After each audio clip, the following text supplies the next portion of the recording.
Hey guys, and welcome to another episode of the JRE review. Today I'm reviewing episode 1306, Wiz Khalifa. Wiz Khalifa.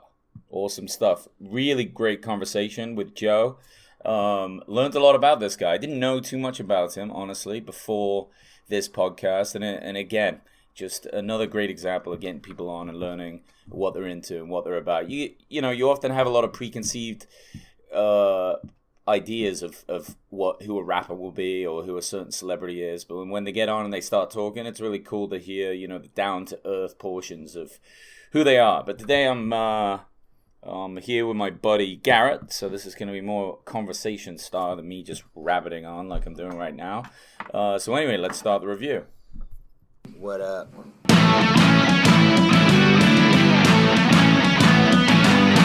Welcome to the Joe Rogan Experience Review, where each week I review every single episode of the Joe Rogan Experience. What more do you want?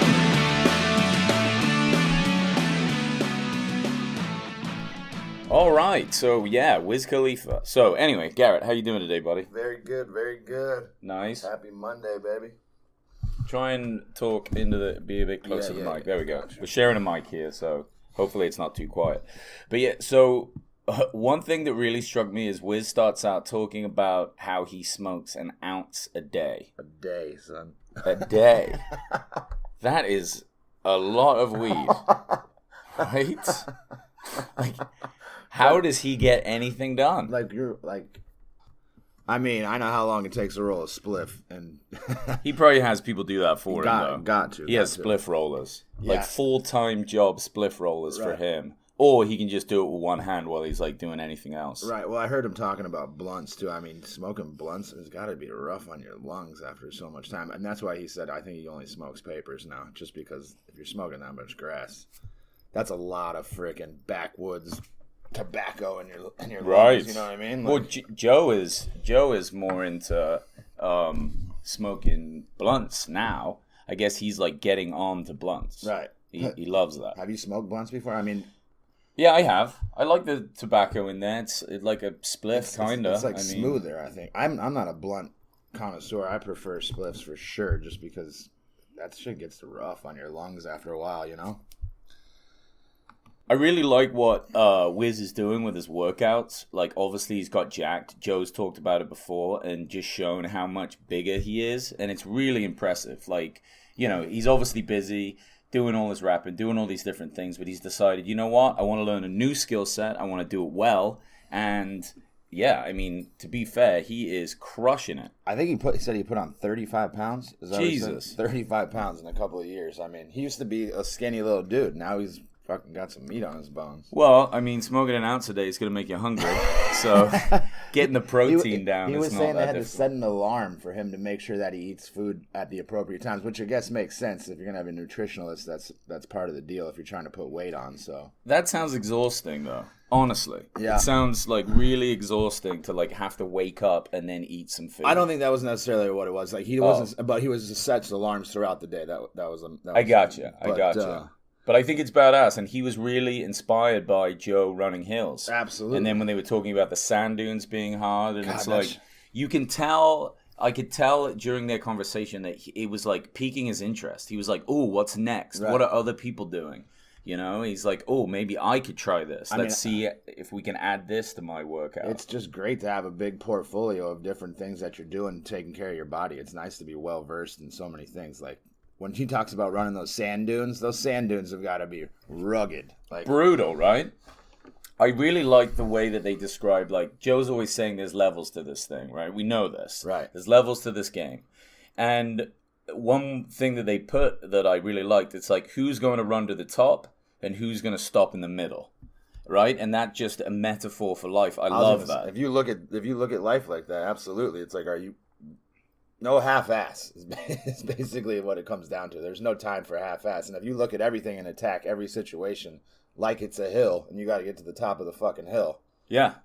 there's certain success that comes from getting to the top of the hill. Yeah, well, it's a nice thing to think about. If you're going to start doing something and commit to it, you should be thinking about getting to that point. Like for example, with jiu-jitsu, if you start doing it, you should think one day I'm going to be a black belt. You don't have to think it all the time because you're at the beginning, but you don't you don't want to start something and say, "Oh, I'm just going to get the blue belt and stop," Right. Because that's kind of pointless in a way. Set you got the fucking bar high, right? Like, sure. That's all that comes down to. Sure. Yeah, and do it for a long time and master it. Talking about that, Wiz said he started rapping when he was 15.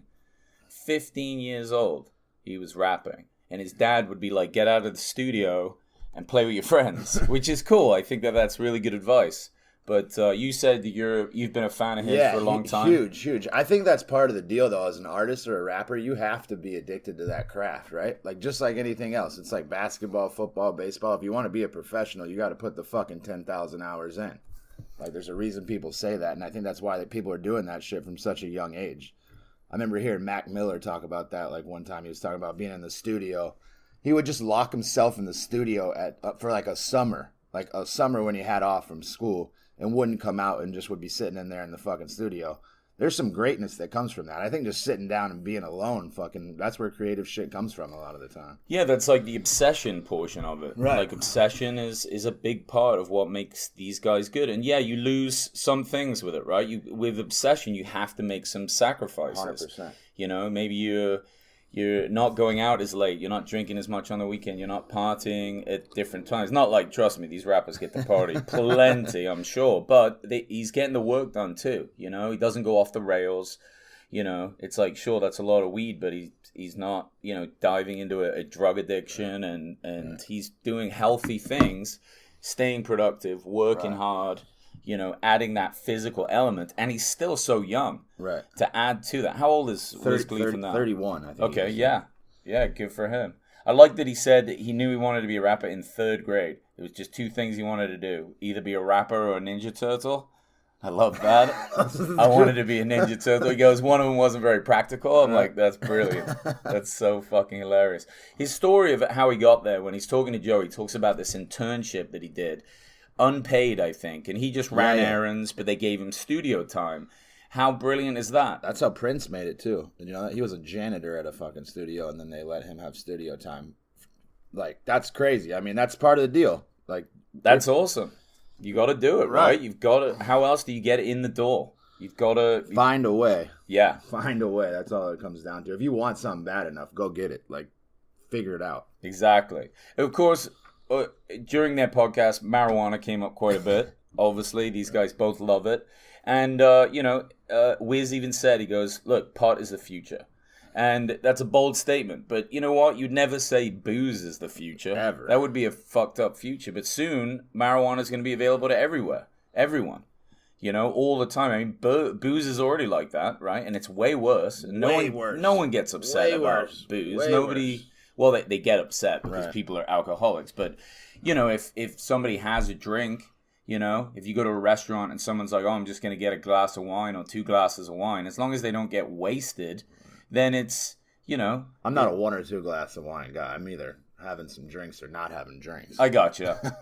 But still, it's like, you know, it won't be long. That's acceptable, yeah. It's acceptable, and it won't be long before someone's like, oh, I'm just going to pop outside and smoke this joint and then come back to the meal. I like how he talked about it's not as frowned upon now when he's dropping his kids off. He used to be the guy that smelled like weed, and now it's like everybody just fucking, especially here in California, nobody cares, you know what I mean? Yeah, he was ashamed of, like, that stigma, and we all have to...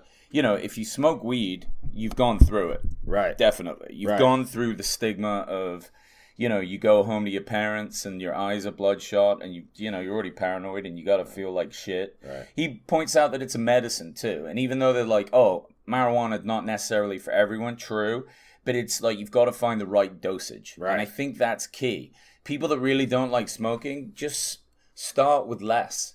Ease into it. It's almost like the weed is so strong, and if you don't smoke a lot, you don't know how to use it. It's almost like showing up to a bar and being like, oh, can I get 5 shots of tequila? And you've never drank before. You're going to be fucking ruined. And then you'll be like, oh, I can't do this. This is awful. Right. But if you just have a couple of sips or even 1 glass of wine or whatever, a small beer, then you're going to ease in. And it's so useful for things. Like Joe was talking about how weed is good for jiu-jitsu. I train jiu-jitsu. Lots of guys I train with get high. Yeah. I get super high before I go to the gym every day, every single day. Like I wake up, it's part of the program. Like I don't know how I'd see it any other way. Not that I'm like saying I wouldn't be okay without weed, but It's definitely a dosage of medicine that fucking is... Does it help your workouts? Yeah, I mean, I have a regimen. It's like I wake up, press the button, make the coffee, load the bowl, smoke the bowl, run the dog, get to the gym, start the day, earn the fucking day. Well, that's nice to hear because so much of the stigma of marijuana is like you get lazy, you don't do anything. Right. But look at Joe Rogan. Right. Look at Wiz Khalifa. Right. He's doing an ounce a day. He's pumping out albums left and right. I mean, while he's smoking these, he's writing the songs too. You know what I mean? Like that's part of the game. That's what he does. That's impressive. You can get things done. So much of it is that level of responsibility. Don't get me wrong. There is a point. Like, you smoke some weed, you can just sit down and do nothing. Right. But I think if you're able to get high and get a lot done, when you're sober, you'll get even more done. Right. Because you have another level of motivation, right, which is really important. It's almost like, too, I try and go against the stigma. Like you just said, the stigma. It's like, I don't want to be the pothead that sits in his room and does all the things you think about when you think about pothead. I want to do the exact opposite, just to prove the anomaly. Yeah. It's not the fucking case.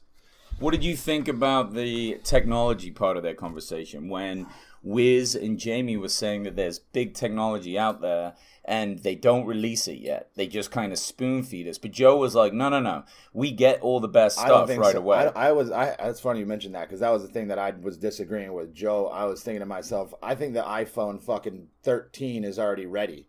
They just are only giving us a hint. Can you imagine? They're giving us fucking iPhones. The government has to have way better than the fucking... That was the point that I... They're like, here, this is what you could... We'll give you this... But we have all this money and all these fucking opportunities to fucking spend the money, the technology. Yeah. And we're doing fucking drone bombs. Like, come on, man. Like, we could do a fucking bomb with your phone, I'm sure. Yeah. I mean, probably what it is the highest level of technology that they have is just too expensive to be... In a way, these companies have to wait till something is only worth about $1,000 to sell it. Well, from my understanding, too, it's a fucking capitalistic economy. So it's like we want to make things that break down so you have to buy them again. Like, there's tires that fucking will run forever. I've heard that. Like, there's shit that won't break down, but they make it break down, so you have to buy new shit. That makes sense. So, because, I mean, at the end of the day, you're making jobs. I get that kind of, but at the same time, it's like these products are available. We could be fucking not putting so much new shit. I think about those birds and the little fucking thing. What are they going to do with all those birds whenever they go bad? Yeah. Like, they're just... Recycle them. I mean, Chop them up. hopefully.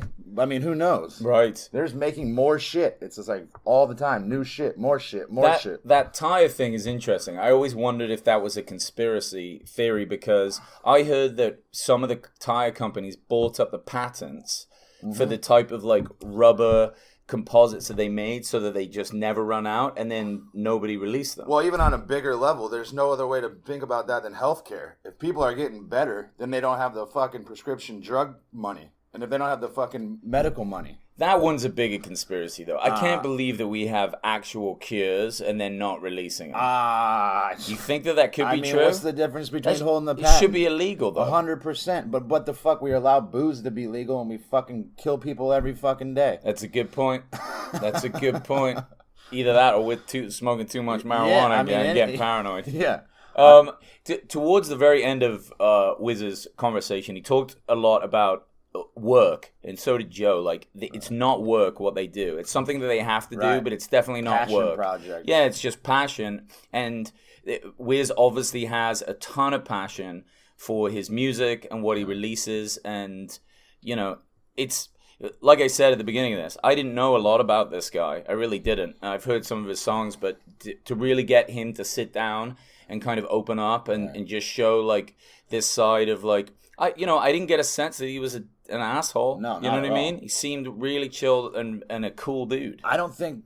You think about a rapper's life, all you do is go and be the main attraction wherever the fuck you are all the time. And you have to live that rapper lifestyle. So people are like, oh... That's what people envy is the rapper lifestyle, right? Yeah, you have your persona, and you've got to you kind of got to live up to it a little bit, you know. But he's a dad, and he cares about his kids. I think that's one of the biggest parts. Is I watch him, I follow him on all the social medias and whatnot. It's like you watch him with his kid. That's got to if you're a good dad, that puts your life in check. Whether you're a rapper or a fucking librarian. You know? I love it. Yeah. Well, that was their conversation today. I appreciate you guys for downloading. Thanks for hanging out, Garrett. And yeah, check out that conversation. If you don't know a lot about Wiz Khalifa, this is the best way to learn about him. But anyway, thanks a lot, guys. Peace. Peace.